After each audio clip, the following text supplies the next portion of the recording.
The 37mm gun M3 was the first dedicated anti-tank gun fielded by United States forces in numbers. Introduced in 1940, it became the standard anti-tank gun of the U.S. infantry, with its size enabling it to be pulled by a jeep. However, the continuing improvement of German tanks quickly rendered the 37mm ineffective, and, by 1943, it was being gradually replaced in the European and Mediterranean theaters by the more powerful British-developed 57mm gun M1. In the Pacific, where the Japanese tank threat was less significant, the M3 remained in service until the end of the war. Like many other light anti-tank guns, the M3 was widely used in the infantry support role and as an anti-personnel weapon, firing high explosive and canister rounds.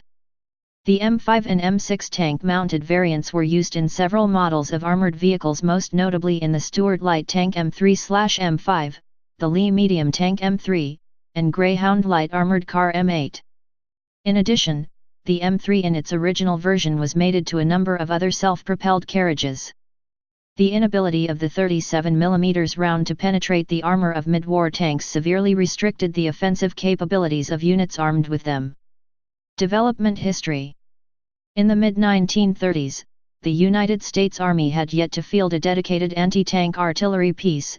Anti-tank companies of infantry regiments were armed with .50 in, 12.7 mm, machine guns.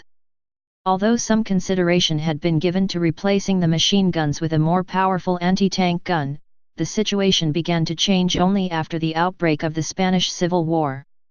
Combat experience from Spain suggested that a light anti-tank gun, such as the German 37mm Pak 35/36, was capable of neutralizing the growing threat posed by tanks. In January 1937, the Ordnance Committee recommended development of such a weapon. 2 Pak 36 guns were acquired for study. As the projected main user of the weapon, the infantry branch was chosen to oversee the work. They wanted a lightweight gun that could be moved around by the crew, so any ideas of using a larger caliber than that of the German gun were discarded. The 37mm was a popular caliber of anti-tank guns in the 1930s.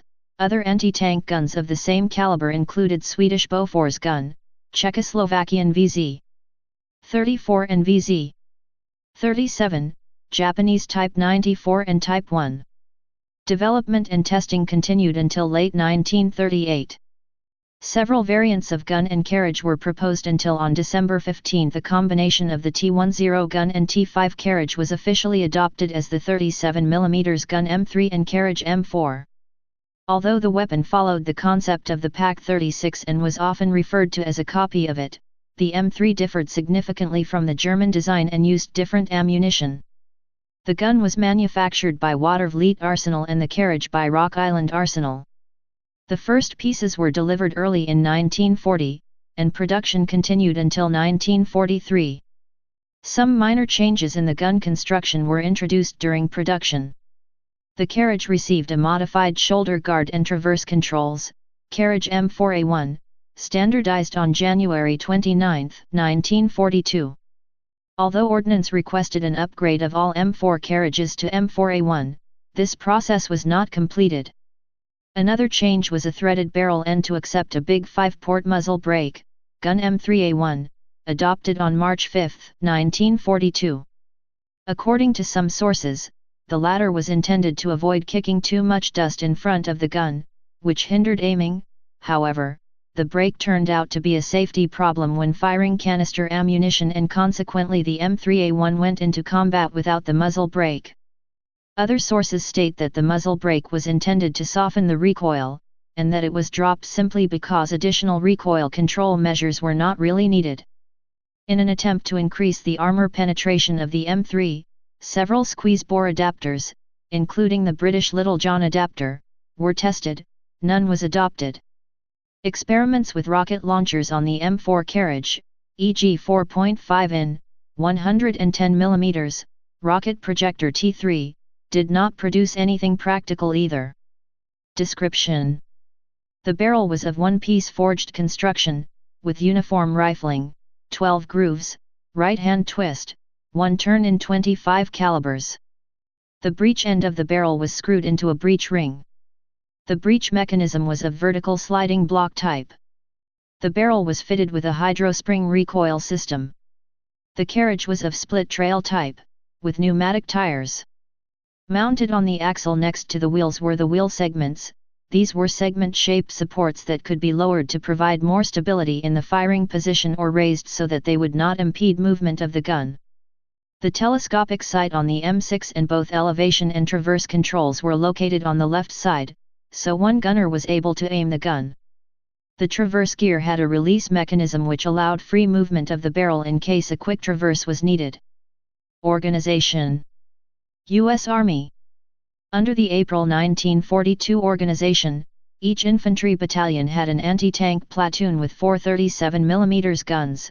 1/4-ton trucks, better known as jeeps, were authorized as prime movers, and each regiment an anti-tank company with 12, towed by 3/4-ton trucks. Each of the 4 divisional artillery battalions possessed 6 anti-tank guns. The combat engineering battalion had 9 pieces, towed by M2 half-tracks. In addition, the division's headquarters company had 4, towed by 3/4-ton trucks, and the divisional maintenance company 2. Although an earlier organization included a divisional anti-tank battalion, 2 companies of 37mm guns and 1 company of 75mm guns, in December 1941 these battalions were removed from the divisional structure and reorganized as independent tank destroyer battalions. Their towed guns were replaced with self-propelled ones as soon as the latter became available. In 1942, the first airborne divisions were formed. According to their October 1942 organizational structure, an airborne division had 44 37mm anti-tank guns, 4 in divisional artillery, AA/AT battery of parachute field artillery battalion, 24 in the AA/AT battalion, and 8 in each of 2 glider infantry regiments. Parachute infantry regiments did not have anti-tank guns. In practice, airborne divisions often had only 1 glider infantry regiment and therefore 36 guns. 37mm guns were also issued to the infantry regiments of the only mountain division formed in the U.S., the 10th Mountain Division. Finally, U.S. armored divisions under the March 1942 organization possessed 68 37mm anti-tank guns. Of these, 37 belonged to the Armored Infantry Regiment, 4 in each company and 1 in Regiment HQ, 27 to the Armored Engineer Battalion, 3 to the Divisional Train and 1 to Division HQ. U.S. Marine Corps. Under the D-Series tables of organization, 2, from July 1, 1942, the role of weapons in Marine Corps service was officially entrusted to 20mm automatic guns, which were in the Regimental Weapon Company, 3 platoons, and the Battalion Weapon Company, 1 platoon. In practice, units used the World War I era 37mm M1916 for training. They were equipped with the M3, 4 in each platoon, before being sent to the front line. Additionally, a divisional special weapons battalion was equipped with self-propelled 37mm GMC M6. Under the E-Series from April 15, 1943, self-propelled guns in the Divisional Special Weapons Battalion were replaced with 18 37mm towed guns and 3 batteries of 6. An infantry regiment had a weapons company with 12, in 3 platoons of 4. The battalion level at guns were removed. In total, a division possessed 54 pieces. The F-Series from May 5, 1944 removed the Special Weapons Battalion from the divisional organization, resulting in a total of 36 guns per division. The subsequent G-Series reduced regimental weapon companies to 2 platoons, meaning 24 pieces per division. Although the G-Series was only adopted on September 4, 1945, in practice in some divisions this change was introduced early in 1945. Other operators. The only major Lend-Lease recipient of the M3 was the Chinese National Revolutionary Army, 1,669 pieces. The gun was also supplied to Bolivia, 4, Canada, 3, Chile, 198, Colombia, 4, Cuba, 1, El Salvador, 9, France, 130, Paraguay, 12, United Kingdom, 78, USSR, 63, and other countries. Some nations still had it in service in the early 1970s. Combat service. The M3 saw action for the first time during the defense of the Philippines in December 1941. It went on to become a factor in the Guadalcanal campaign, where it was successfully employed against both Japanese armor and infantry. Throughout the war it remained effective against Japanese vehicles, which were thinly armored and were rarely committed in large groups. The light weight of the gun made it easy to move through difficult terrain. For example, when attacked by Japanese tanks on Bitio during the Battle of Tarawa, Marines were able to heave the M3 over the 5 feet, 1.5 m, high seawall. While high explosive and canister ammunition proved useful in stopping Japanese infantry attacks against enemy fortifications, the M3 was only somewhat effective because of its small high explosive projectile. Its overall effectiveness and ease of use meant the gun remained in service with the Marine Corps and with some Army units in the Pacific until the end of the war. Unhappy with the unusually low shield of the M3, some Marine Corps units extended it to provide better protection. These extensions sometimes had a scalloped top edge, intended to improve camouflage. A standard kit was tested in 1945, but was never issued.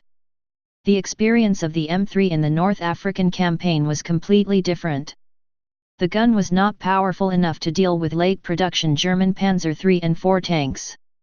After the nearly disastrous Battle of Kasserine Pass in February 1943, reports from some of the involved units mentioned 37mm projectiles bouncing off like marbles from the turret and front armor of German medium tanks and proclaimed the gun useless unless you have gun crews with the guts to stand and shoot from 100 yards. The Army was initially uncertain if these reports reflected the obsolescence of the weapon, or whether unrefined tactics and lack of experience were to blame.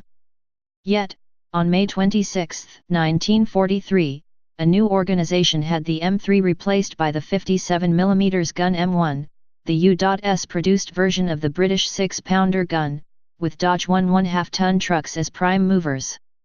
Only by spring 1944 did the 57mm gun reach the battlefield in large numbers. Meanwhile, the Italian campaign was launched, and M3 guns saw action from the day of the Sicily landing on July 10, 1943. That day the 37mm guns demonstrated once again both their effectiveness against pre-war tanks when they helped to repel an attack by Italian Renault R-35s and inability to cope with modern threats in a subsequent encounter with Tiger is from the Hermann Göring division. The Italian theater had a lower priority for re-equipment than Northwest Europe, and some M3s were still in use in Italy in late 1944. By mid-1944, the M3 had fallen out of favor even with airborne troops, despite their strong preference for compact and lightweight weapon systems. The Airborne Command had rejected the 57mm M1 in the summer of 1943, claiming its unfitness for airlifting, and the Table of Organization and Equipment, TONE, of February 1944 still had airborne divisions keeping their 37mm guns. Nevertheless, the 82nd and the 101st, were re-equipped with British-manufactured 6-pounder gun, 57mm, on carriage Mk3, designed to fit into the British Horsa glider, for the Normandy airdrops. This change was officially introduced in the TONE of December 1944. On December 9, 1944, the 759th Tank Battalion advanced on a hill near Begame but was subjected to a counter-attack by German forces. Later in the day, the Germans attempted to retake the hill with one heavy assault gun, EST 105mm, and a few infantrymen, and succeeded in penetrating our position. From 100 yards he knocked out 2 light tanks. However, the advance of A Company's tanks concentrated so much fire on him and held their ground so effectively that he lost his nerve and retired from the fight, with his supporting troops, if he had any left. The 37mm gun on the light tanks did no appreciable damage to the German self-propelled weapon, although over 100 direct hits were placed on him from ranges varying from 75 to 500 yards. The M3 was phased out of U.S. service soon after the end of the war. Variants. Test variants. T3, the first prototype. T7, a prototype with semi-automatic horizontal sliding block breech. T8, a prototype with Nordenfelt eccentric screw breech.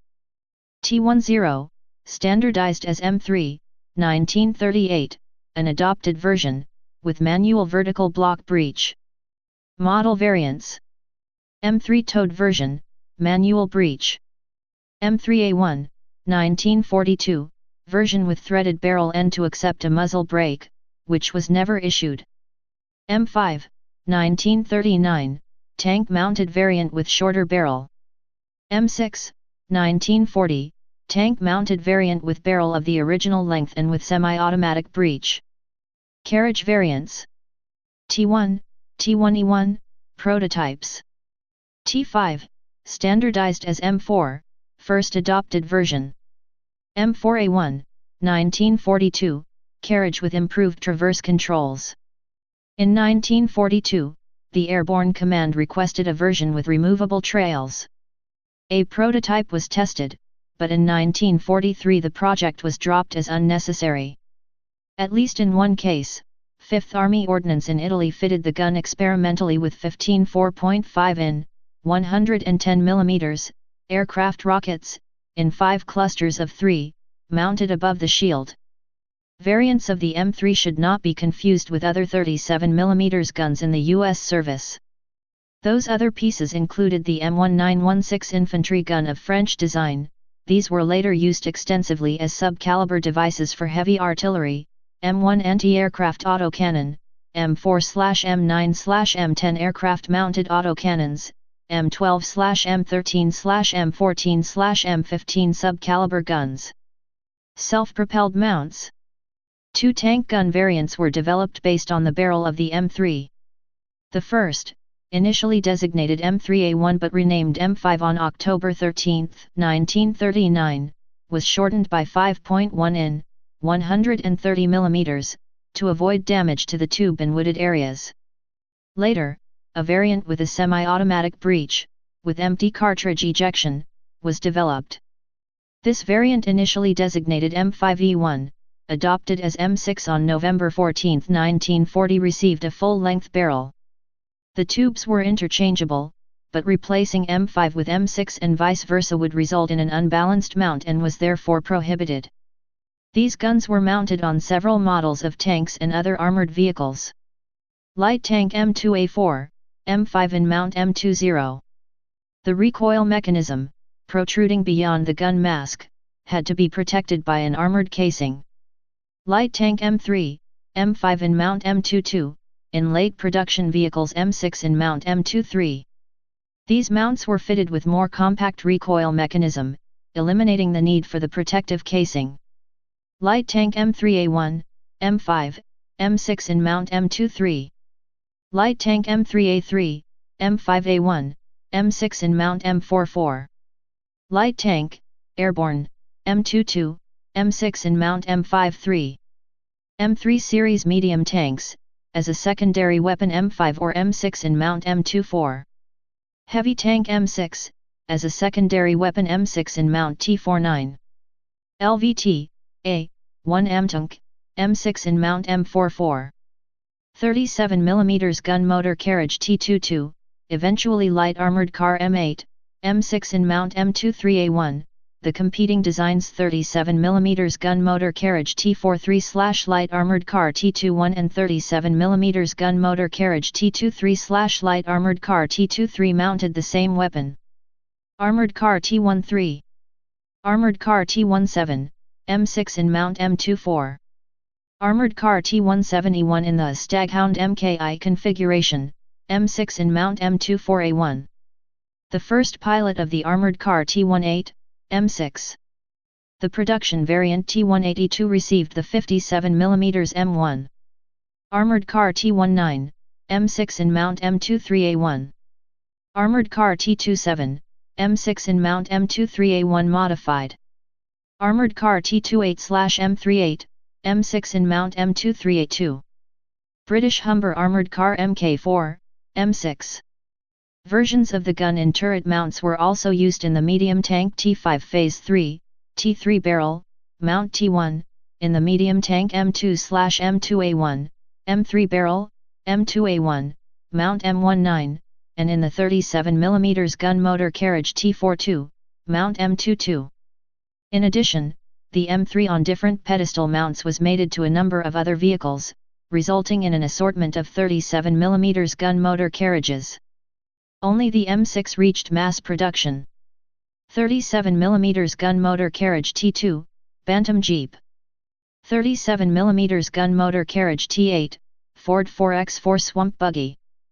37mm gun motor carriage T13, T14, Willys 6X6 Super Jeep. 37mm gun motor carriage T21/M4/M6, Fargo 3/4 ton 4X4 truck. 37mm gun motor carriage T33, Ford 3/4 ton 4X4 cargo carrier. M3A1E3 Scout car. The gun was sometimes mounted on M2 half-track, M29 Weasel, and on the 1/4 ton Willys MB/Ford GPW Jeep, see photo on the right. On several occasions, the M3 was mounted on PT boats to increase their firepower. One of these boats was John F. Kennedy's PT-109. The gun with its wheels removed was mounted on wooden planks nailed to the deck. Please subscribe and thanks for watching.